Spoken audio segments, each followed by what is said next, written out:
Red colour ಬಾವುಟ ಹಾಕಿದ ನಂತರ ನೀವು ಯಾವುದೇ ಬೀಚಿಗಾಗಲಿ ನೀರಿಗಾಗಲಿ ಹೋಗಬಾರ್ದು. ದಯವಿಟ್ಟು ನಾನು ಕಾರವಾರದ ಬೀಚಲ್ಲಿರುವ ಟೂರಿಸ್ಟ್ ಮಿತ್ರ ರಾಘವೇಂದ್ರ ಸಿಬ್ಬಂದಿ ಮಾತಾಡೋದು ನಿಮ್ಮ ಹತ್ರ. ಇದರಿಂದ ಜನರಿಗೆ ತಿಳ್ಕೊಳ್ಬೋದು ಏನಂದ್ರೆ ತಮ್ಮ ಮಕ್ಕಳಿಗಾಗಲಿ ಇಲ್ಲಿ ನಾವು ಕೈ ಹಿಡ್ಕೊಂಡಿರ್ತೀವಿ, ಸ್ವಲ್ಪ ಸಮೀಪ ಹೋಗ್ತೀವಿ, ನಾವು ಸ್ವಲ್ಪ ಸಮೀಪ ಬಿಡ್ತೀವಿ ಅಂತ ಹೇಳ್ತಾರೆ. ನಾವು ಎಷ್ಟು ಸಲ ಹೇಳಿದ್ರು ಜನ ಕೇಳಲ್ಲ. ಯಾಕೆಂದ್ರೆ ಕಡ್ಲು ಒಂದೇ ತರ ಇರಲ್ಲ. ನೋಡಿ ಕಡ್ಲು ಯಾವ ರೀತಿ ಬರ್ತಾ ಇದೆ, ಯಾವ ರೀತಿ ಕೊಚ್ಕೊಂಡು ಹೋಗ್ತದೆ ಜನರಿಗೆ.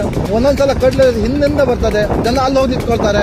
ಒಂದೇ ಸಲ ಕಡ್ಲು ಮೇಲ್ಗಡೆನೇ ಬರ್ತದೆ, ಅವಾಗ ಕೊಚ್ಕೊಂಡು ಹೋಗ್ಬಿಡ್ತಾರೆ. ಕೆಳಗಿಂದ ರಿಪ್ ಕರೆಂಟ್ ಇರುತ್ತೆ ಸಮುದ್ರಕ್ಕೆ. ಯಾವೊಬ್ಬ ಫಿಶರ್ ಮ್ಯಾನ್ ಸುದ್ದ ನೀರಿಗೆ ಹೋಗಲ್ಲ ಈ ಟೈಮಿಗೆ. ಆದರೆ ಬಂದಂತ ಪ್ರವಾಸಿಗರು ನಮ್ಮ ಮಾತಿಗೆ ಬೆಲೆನೇ ಕೊಡಲ್ಲ. ಒಂದೊಂದು ಟೈಮಿಗೆ ನಾವು ಇಷ್ಟಕ್ಕೆ ಹೇಳ್ತೀವಿ, ಯಾರ ಸಲುವಾಗಿ ಹೇಳ್ಕೊಳ್ತೀವಿ, ಯಾವುದೇ ಇನ್ಸಿಡೆಂಟ್ ಆಗಬಾರ್ದು ಅಂತ ಒಂದು ರಿಕ್ವೆಸ್ಟ್ ಮಾಡ್ಕೊಳ್ತೀವಿ ಪ್ರವಾಸಿಗರಿಗೆ. ಯಾಕಂದರೆ ನೀವು ಕಾರವಾರ ಆಗಲಿ ಕುಮಟಾ ಆಗಲಿ ಯಾವುದೇ ಸಮುದ್ರ ತೀರಕ್ಕೆ ಮಳೆಗಾಲದಲ್ಲಿ ಜೂನ್ ಜುಲೈ ಆಗಸ್ಟ್ ಯಾವುದೇ ಟ್ರಿಪ್ ಕೈಗೊಳ್ಳಬೇಡಿ ಅಂತ ವಿನಂತಿ ಮಾಡ್ಕೊಳ್ತೀವಿ. ಯಾಕಂದ್ರೆ ನಿಮ್ಮ ಜೀವಕ್ಕೆ ಅಪಾಯ ಇದು. ದಯವಿಟ್ಟು ನಿಮ್ಮಲ್ಲಿ ಹೇಳ್ಕೊಳ್ತೀನಿ, ಟೂರಿಸ್ಟ್ ಮಿತ್ರನಾದ ರಾಘವೇಂದ್ರ ನಾಯ್ಕ್ ಸಿಬ್ಬಂದಿ ಕಾರವಾರದಿಂದ ನೀವು ಜೂನ್ ಜುಲೈ ಆಗಸ್ಟ್ ಅಲ್ಲಿ ನಿಮ್ದು ಯಾವುದೇ ಟ್ರಿಪ್ಪು ಬೀಚಿಗೆ ಹೋಗುವಂತ ಟ್ರಿಪ್ ಅನ್ನು ಕ್ಯಾನ್ಸಲ್ ಮಾಡಿ, ಯಾವ್ದಾದ್ರು ದೇವಸ್ಥಾನ ಟೆಂಪಲ್ಗೆ ಹೋಗಿ ಬನ್ನಿ. ದಯವಿಟ್ಟು ನಿಮ್ಮಲ್ಲಿ ವಿನಂತಿ ಮಾಡ್ಕೊಳ್ಳಿ.